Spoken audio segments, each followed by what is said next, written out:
Merci, Monsieur le Président, chers assistants, chers résidents. Je voudrais d'abord remercier mon ami ici, Béchir Zouaoui, et tout le comité d'organisation de la STGO pour leur dynamisme dans le cadre du développement professionnel continu. On m'a chargé de parler de la mild stimulation. Est-elle encore d'actualité?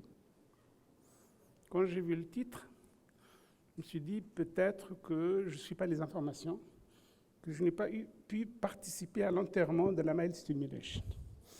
Et puis, tout à l'heure, un de nos invités, au passage, a lancé, glissé, comme si c'est de l'histoire, la mild stimulation.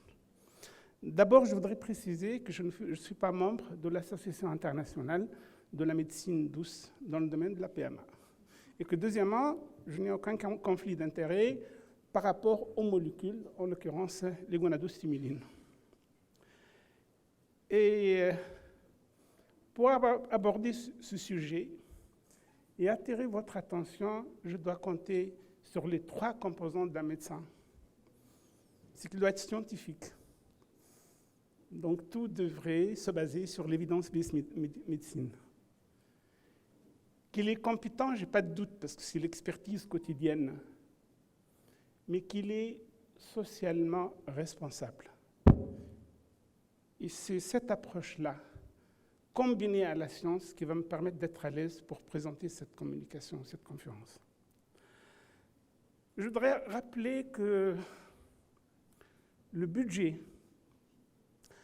alloué à la santé dans le monde est 8 fois plus élevé par rapport aux pays en voie de développement. En rouge, je situe la Tunisie.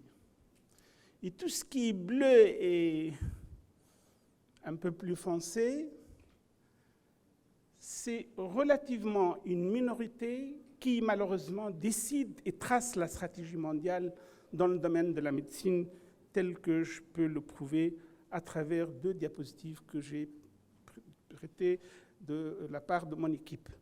C'est que dans le domaine de la chirurgie, et vous savez que la PMA, c'est un peu le luxe aussi. La chirurgie, sachez qu'actuellement, plus de 65% de la population mondiale n'a pas accès à une chirurgie honorable. Et que si on prend les pays en voie de développement, 94% des gens n'accèdent pas à une chirurgie digne de ce nom avec les avancées technologiques telles que par exemple la chirurgie mini-invasive, etc. Vous vous rendez compte et que suite à ça, 17 millions par an meurent à cause d'une mauvaise gestion des interventions chirurgicales. C'est 6 fois à la fois le HIV, le malaria et la tuberculose combinés, oui, 6 fois.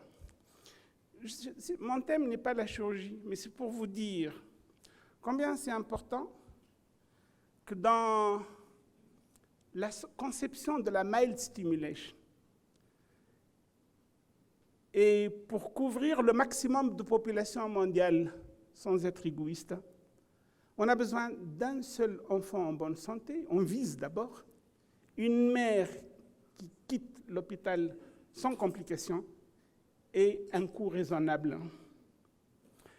Et l'historique de la mild stimulation, c'est vrai que ça a démarré les années 90. Il y avait une lourdeur, 10 ans après, on a validé l'approche.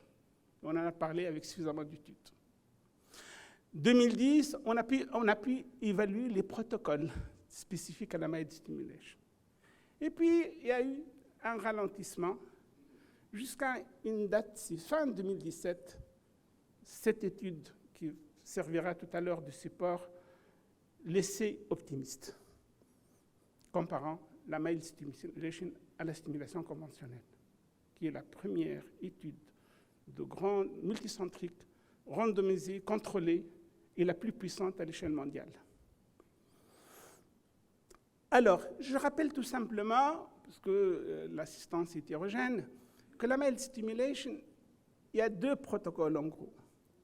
Soit on profite du recrutement physiologique et on lutte contre l'atrésie en additionnant à J5 de la HMG ou de la FSH, mais avec une dose tout simplement de 150 unités, donc 2 ampoules.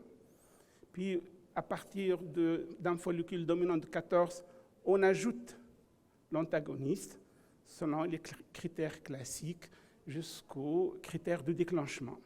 Ça, c'est le premier protocole. Deuxième protocole que je rappelle, c'est d'utiliser les gonadostimulines avec une des deux molécules, et elles sont équivalentes, avec un petit plus aujourd'hui peut-être pour le létrozole. En commençant le citrate de clomifène ou le létrozole, si c'est le citrate de clomifène, c'est un 2 comprimé, si le létrozole, c'est un comprimé de J1 à J5. Et puis, on commence à utiliser la FSH soit à J3 ou à J5 à la dose de 150 unités internationales de la FSH, j'ai bien dit. On fait un monitorage. À partir de 14 mm, on a envie d'avoir dans cette phase du cycle un peu de LH, et c'est pour cela qu'on préfère switcher vers la MH, vers l'HMG, donc en utilisant la même dose, 2 ampoules jusqu'au critère de déclenchement. Alors voilà un peu, ce rappel étant fait, ma communication est facilitée par la plus récente, ou le plus récent débat qui a eu lieu il y a 2 mois à l'Échereux, entre 2 grands centres, 2 grandes personnalités, et le débat était très passionnant, mais à chaque fois, des 2 côtés, argumenté sur le plan scientifique. Je vais vous le livrer comme première phase, les conclusions de chacun. Et puis, j'aurai donc à terminer par l'evidence-based medicine. Que dit aujourd'hui la science par rapport à ça? Alors, les 2 sont justement Gita, qui à Londres, et Ernesto, qui est en Espagne. Il y a eu un débat où la parole était donnée d'abord à celle qui représente la partie mild stimulation. Et puis, les 3 critères ont été utilisés pour le débat. C'est l'efficacité, c'est la sécurité et c'est le coût. C'est logique. La synthèse de cette partie efficacité de la mild stimulation, c'est que la revue systématique et la méta-analyse de 2021, je vous donnerai tout à l'heure les résultats, c'est qu'il n'existe pas de différence significative en termes de taux de grossesse vivante. Premier point. Qu'il n'y a pas de différence dans la proportion d'embryons de haute qualité et que les femmes ayant un taux de naissance vivante cumulé plus élevé avaient des doses quotidiennes de gonadotrophine considérablement réduites. Et surtout, 20% des femmes, après un cycle stimulé et un enfant né par une technique d'AMP, démarre une grossesse spontanément dans les 3 ans qui suivent. Alors tout cela, la deuxième phase, c'est la sécurité, ce que la mild stimulation réduit considérablement le risque d'hyperstimulation. Vous voyez un peu l'avis contraire de notre collègue stimulation conventionnelle. Et que le syndrome d'hyperstimulation modérée à sévère augmente avec le nombre d'ovocytes récupérés. Le coût, là, vous allez voir que tout est concordant, même entre les 2 intervenants. Il y a une diminution de coût pour les mauvaises, les normaux et les hyperrépondeuses. Et que l'accessibilité à l'échelle mondiale, c'est ce que j'ai appelé tout à l'heure la responsabilité sociale, est là avec la mild stimulation. Et que l'oratrice a conclu en disant que la FIV conventionnelle est la référence pour ceux qui ont de l'or. Que dit notre collègue en faveur de la stimulation conventionnelle? Au niveau de l'efficacité, il reprend ce qui se dit souvent, le taux cumulé de naissances vivantes et le taux de grossesse augmente avec le nombre d'ovocytes récupérés. Oui. L'augmentation du nombre d'ovocytes récupérés fait augmenter le nombre d'embryons de blastos et de blastoploïdes. Oui. Et que pour lui, en faisant un calcul mathématique, 3 cycles avec mild stimulation pour avoir l'équivalent en 1,8, presque 2 cycles en stimulation conventionnelle. Voilà un peu ses arguments. Et que quant à la sécurité, il argumente qu'aujourd'hui, la stimulation en utilisant l'antagoniste nous met un peu plus à l'aise puisqu'on peut déclencher avec l'agoniste. Et cela concerne les syndromes des hyperstimulations sévères. Et que le rapport coût-efficacité, là, il n'a pas pu se prononcer, et c'est normal. Voilà un peu la synthèse de ce débat très passionnant, et vous avez chaque fois l'argumentaire sur le plan études scientifiques. Alors, mais il termine, et là c'est quand même très important pour l'assistance, il termine quand même, et c'est celui qui défend la stimulation conventionnelle, mais la mild stimulation est plus efficace, vous voyez un peu, est plus efficace en cas de réponse plate, c'est-à-dire quand vous faites une première stimulation avec une dose forte, que la stimulation conventionnelle. Ce n'est pas la peine de reprendre avec une dose forte. Et que la mild stimulation est plus efficace quand vous avez des réserves élevées, ovariennes élevées.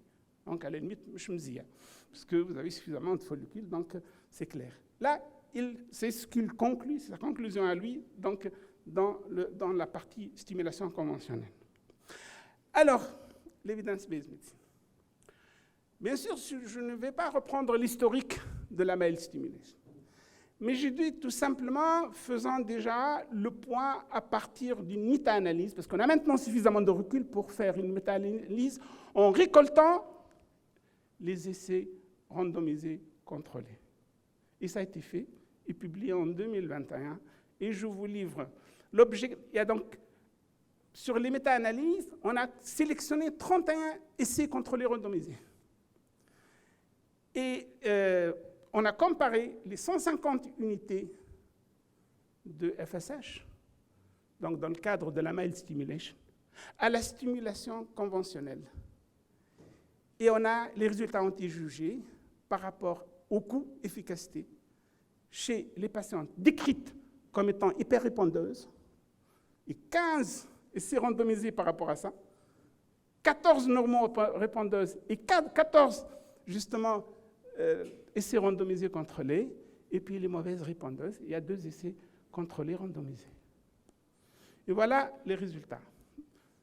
J'espère que vous suivez le tableau. J'essaie de vous accompagner dans la mesure possible. Dans la mesure possible. Bon. Donc, vous voyez un peu les mauvaises répondeuses en haut, les normaux répondeuses et les hyper-répondeuses. Vous voyez, pour le taux de naissance vivante, aucune différence n'est significative. Vous voyez les 4 cercles avec 3 croix, ça veut dire un niveau de preuve élevé pour les mauvaises répondeuses, les normaux-répondeuses et les hyper-répondeuses. Le taux d'hyperstimulation, c'est évident, c'est moins chez les normaux-répondeuses et chez les hyper-répondeuses en faveur de la mild stimulation. Le taux d'annulation avec un niveau de preuve faible, une seule croix, avec un niveau de preuve faible qui augmente avec la mild stimulation. C'est normal. Et il n'y a pas de différence significative, en tout cas chez les hyper-répondeuses, avec un niveau de preuve modéré, scientifique. Le nombre d'ovocytes ponctionnés, il diminue avec la mild stimulation, aussi bien pour les mauvaises répondeuses, les normaux répondeuses, et aucune différence, bien sûr, avec les hyper-répondeuses.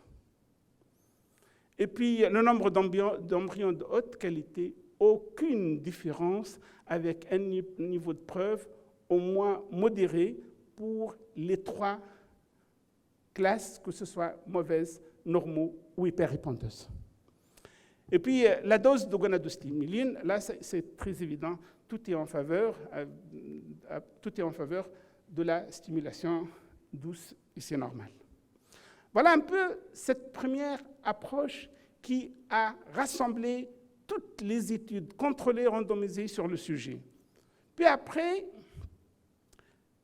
l'essai optimiste, qui est un essai, comme je l'ai dit, multicentrique, plusieurs pays ont participé à ça, contrôlés et randomisés, et qui sont concentrés sur le CFA inférieur à 11. Et donc, les résultats que je vous livre rapidement, chez les mauvaises répondeuses, bien que quand on dit inférieur à 11, oui, mais il y a une différence entre 9 par exemple et 6. Mais quoi qu'il en soit, inférieur à 11. Chez les mauvaises répondeuses, une augmentation des doses de FSH n'améliore pas les taux de naissance vivante, mais augmente le coût.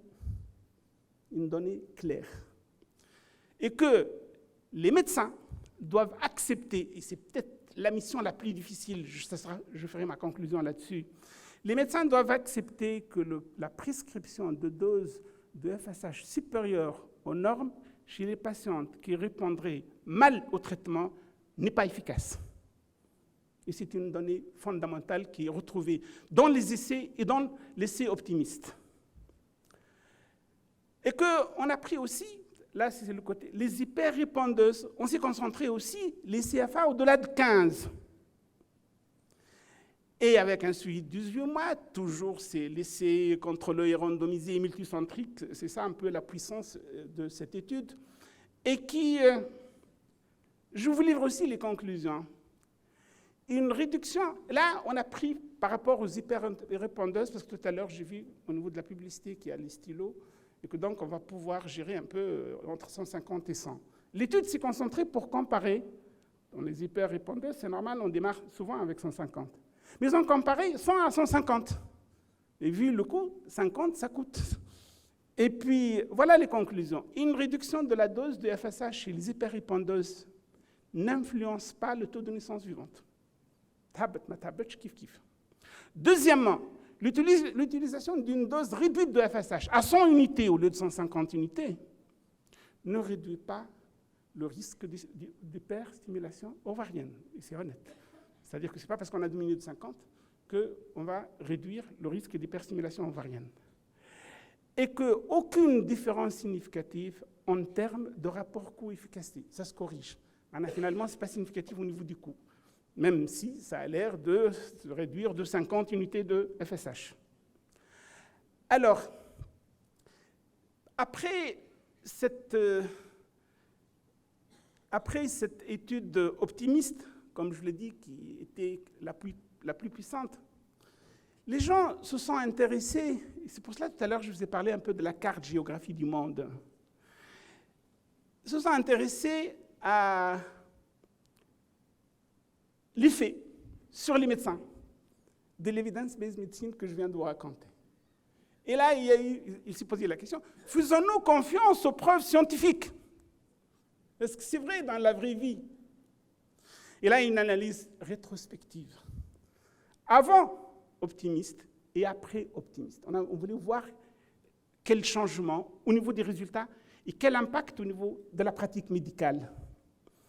Et puis, l'impact, c'est que, il y a une augmentation globale de la prescription de la dose standard 150. Déjà, il y a une réactivité à l'échelle internationale. Elle est significative, mais elle reste timide. Et je vous expliquerai pourquoi. Il y a quand même une augmentation. Les gens ont changé de comportement en faveur de la mild stimulation.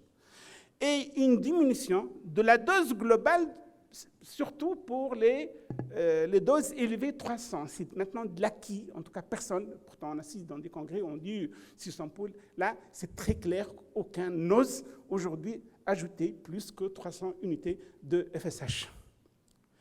Et puis, aucune différence significative en ayant changé de comportement en faveur de la mild stimulation n'a été constatée ni au niveau du nombre d'ovocytes, ni au niveau des nombres d'ovocytes fécondés, ni au niveau du nombre d'embryons transférée et qu'une tendance statistiquement non significative à l'augmentation du nombre de moyens de procédure du transfert d'embryons congelés. C'est-à-dire, quelque part, il y a une petite différence, mais qui n'est pas significative, il y a un petit changement en faveur d'un transfert d'embryons congelés. Et un nombre moyen égal d'embryons transférés réalisés, qu'ils soient frits ou congelés, pas de différence significative en termes de naissance vivante, ni dans le groupe mauvaise répondeuse, ni dans le groupe normo-répondeuse. Et que le résultat final de cet essai rétrospectif avant et après optimiste, c'est qu'il a influencé la pratique quotidienne en diminuant les doses initiales supérieures à la normale, entre guillemets, habituelle, sans impacter les résultats sur le plan, comme je vous l'ai dit, taux de grossesse, nombre d'ovocytes fécondés, etc. Je viens à la fin de mon exposé pour vous dire, la question m'a été formulée, y a-t-il encore une place? Où est là? Le titre. Est-elle encore d'actualité? La réponse, c'est qu'aujourd'hui, en médecine, et j'ai parlé exprès de la chirurgie, j'aurais parlé de la même façon avec la radiologie. Nous, comme je vous l'ai démontré, nous sommes gérés par deux mondes. Et que le médecin,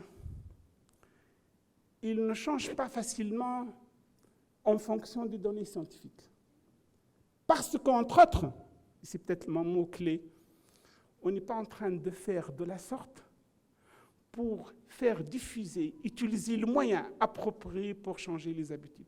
C'est-à-dire, on a envie tout de suite de dire, ah tiens, un jugement hâtif par rapport à une donnée vérifiée scientifiquement.